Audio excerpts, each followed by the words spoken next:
Si Solomon hindi napansin. Why? Ang sagot ng iba, kasi ang kinuha ni David may asawa. Yung kinuha ng Solomon, siguro mga dalaga. May point yun. Pero alam mo, iisip ko rin, ano? To whom much is given, much is required. Kakaibang puso ang binigay ni David kay Lord. Di ba? Kakaibang heart ang inialay niya kay Lord. Pagtitiwala, pagsamba. So, nagre-require din si Lord ng higit na commitment mula sa Kanya. Kasi binigay niya eh. Kaya nga mga kapatid ko, di ba?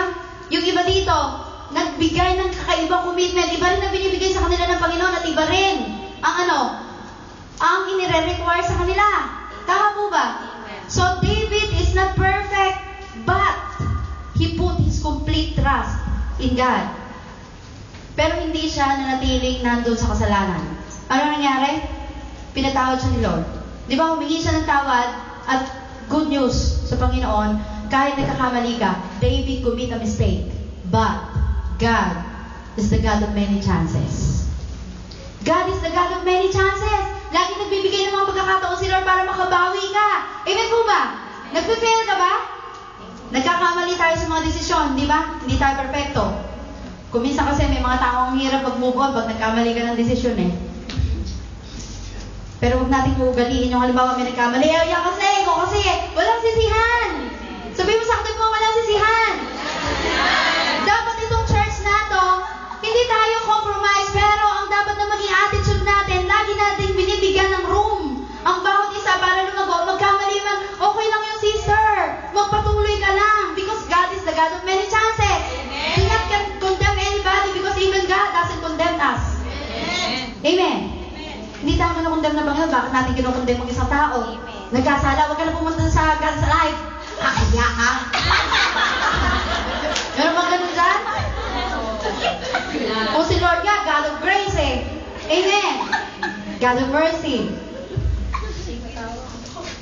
So God is seeking worshipers. Si David, kaya he is a man after God's own heart because he is a worshiper. At ang sabi sa John 4:23-24, anong sabi dyan? Pakibasa nga po sa Tagalog. John 23, John 4:23-24. Ngunit dumarating na ang panahon, ngayon na nga, na ang mga tunay na sumasamba sa Ama ay sasamba sa Kanya sa Espiritu at sa katotohanan, sapagkat ito ang hinahanap ng Ama sa mga sumasamba sa Kanya. Ang Diyos ay Espiritu, kaya dapat siyang sambahin sa Espiritu at sa katotohanan. Amen. Ito ang hinahanap ni Lord. Ano daw? Yung mga sasamba sa Kanya sa Espiritu at sa katotohanan. Worship. Mga kapatid ko, sabi ko kanina, ikaw ba'y natutuyot? Bored, tired, exhausted, baka kulo ka sa worship. Naalala niyo tinuro sa atin ni Bishop nung nakaraang taon na kanta? Praise and worship sa umaga. Praise and worship sa gabi. Praise and worship sa pagtulog. Piling ang Diyos at tuwina. Hindi ba? Ano yung sabihin? Natatawa siguro kayo sa kanta. Pero may sense yun. Bakit? Worship, it makes you strong spiritually. If you are strong spiritually, even if you have a weakness, natatakpan o na-overpower niya yung mga weakness mo. Amen? So magpakalakas tayo. Paano tayo lalakas? Sabihin natin, praise and worship! Praise and worship! Sa tanghali, saka sa gabi, ito So mag-worship tayo lagi. Ang worship, mga kapatid ko, ay hindi dapat na maging duty. Amen? Hindi ito duty.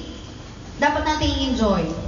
So, true worshipers worship God in good times and in bad times. Are you a true worshiper? Sabihin nga po natin, true worshiper. True worshipers. Sabihin natin, I am a true worshiper. I am a true worshipper. Ang totoong mananamba ay sumasamba sa Diyos sa panahon ng kahirapan at sa panahon ng kasaganaan. Amen? Mahirap sumamba sa panahon ng kasalatan o sa panahon ng problema o sa panahon na ikay nasasaktan. Pero true worshiper, worship God at any circumstances. So maging totoong mananamba tayo. Yan ang hinahanap ng Panginoon at yan ang mga pinagbabala ng Panginoon. Because we know, kahit ano mangyari sa buhay natin, He is good. He is still good. Amen? Palakpakan po natin ang Panginoon. Hallelujah. So, in Deuteronomy 8:1-11, di na natin babasahin dahil masyadong haba. Pero yung ibig na sabihin dyan, sinabi ng Panginoon, hinayaan ko kayo 40 years in the wilderness, magutom, mauhaw. Bakit? Pinakain kayo ng mana, mga pagkain din nyo kilala, di ba? Mana, ibig sabihin, what?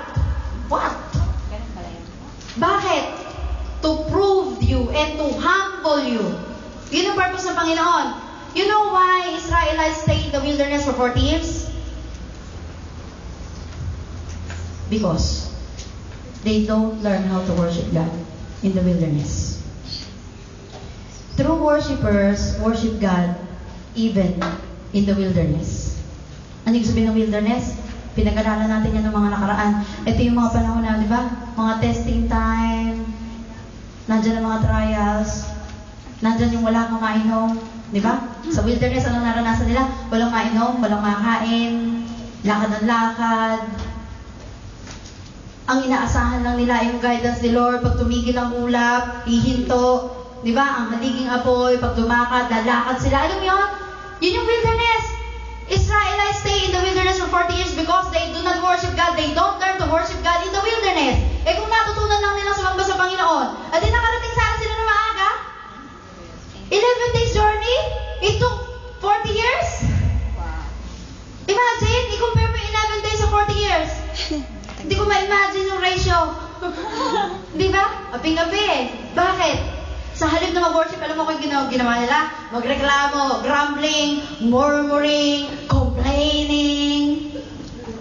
Walang karne, walang sibuyas. Di ba? Walang makakain. Sibuyas lang. At ito pa isang bagay na hindi tama sa kanila. Whenever they feel hard or whenever they face hard situations, ang gusto nila, babalik na kami sa pinanggalingan namin. Ayaw, yung mga Kristyanong ganyan eh. Nakakilala kay Lord. Pag nahihirapan na, ay, ayoko na, babalik na ako sa pinanggalingan ko. Sino lugi? Ikaw! Amen? So mga kapatid ko, huwag ka nang bumalik sa pinanggalingan mo. Sabihin mo sa kasal mo, huwag ka nang bumalik sa pinanggalingan mo. Baka iniisip natin utang na loob itong pinag-uusapan. Yan na to, boy. Ang sabi lang ng mga Pilipino sa utang na loob, lumingon ka, pero huwag kang bumalik. Hello! Amen. Pag nahihirapan na isang Kristiyano, kailangan kong pigilin ang aking flesh. Diba? Bumabalik na to sa dati. Hindi mapigil ang flesh. Doon na lang ako sa flesh.